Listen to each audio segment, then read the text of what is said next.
Vítám vás zpátky u něco jako Mytopky, jelikož Kačina tady dneska není, ale jedna.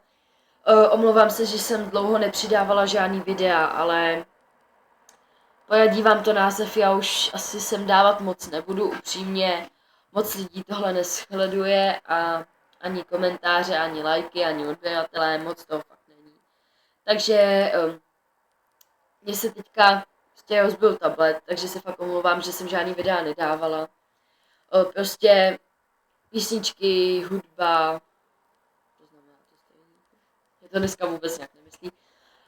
Úplně všechno se mi vymazalo, což znamená i účet Google. Což, jako, že vám se můžu dávat videa.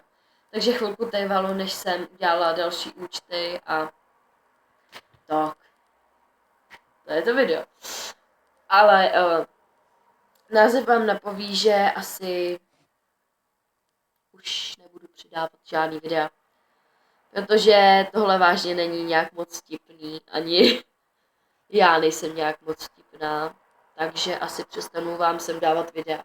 Jinak jestli chcete, abych to zrušila, dejte palec dolů a jestli nechcete, tak dejte palec nahoru.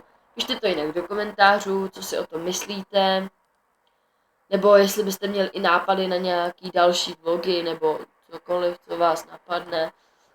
Jakož je dneska středa 14. května, jo, já mám fakt, že je pondělí, ale on je středa.